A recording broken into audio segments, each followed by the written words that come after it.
You didn't even have the nerve to say it to my face. Human resources error, I'm afraid. My apologies. I hope you're not too disappointed. What, that I didn't get a job I clearly deserve? Miss Broadhurst is the right person for the post, I think. She's more than qualified, efficient, personable, competent. Oh, you make it sound like I'm not. Well, believe it or not, thank you. Miss Broadhurst's appointment is for the good of the department. All right, so where does this leave me? I'd like you to stay on AAU, please. Miss Broadhurst has some interesting ideas about overhauling our systems, and I'd like to see them implemented. Hanssen, I didn't come back here to be sidelined. I think your inside knowledge could prove an asset, don't you? In the meantime, perhaps you should have a word with HR. Their tardiness has caused some embarrassment.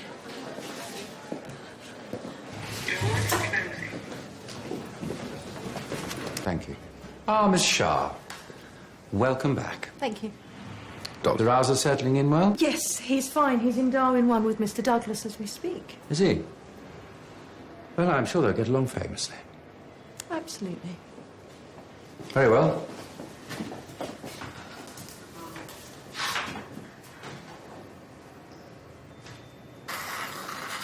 Mr. Douglas?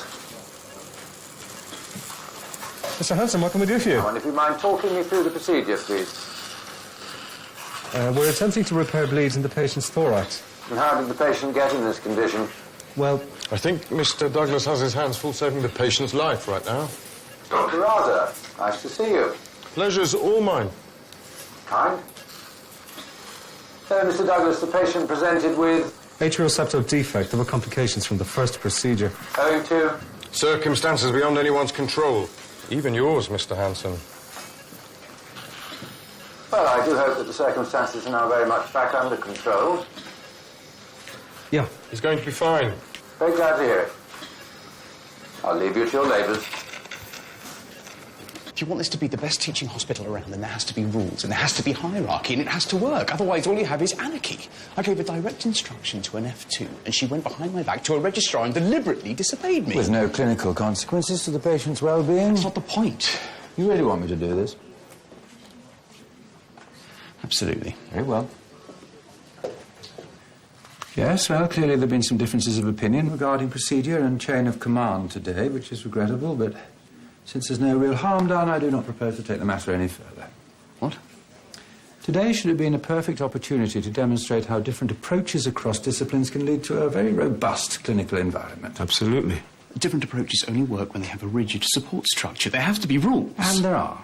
But as someone more learned than me once mused, rules are made to be broken. If you'll excuse me.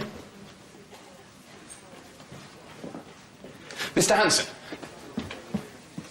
I don't think they fully comprehend the Mr. implications. Hamilton, I think that Dr. Petrenko would be better suited to Mr. Malik's mentorship, as I originally intended.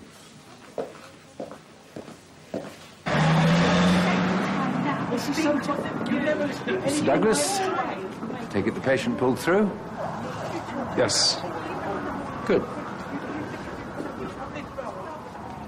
Hard to tear one's gaze away, isn't it? Rather like a motorway accident. Mind you, the urge to intervene is profound. Sadly, though, in my experience, the complexities of other people's relationships are rather like high explosives. Not to be tampered with. Don't you agree?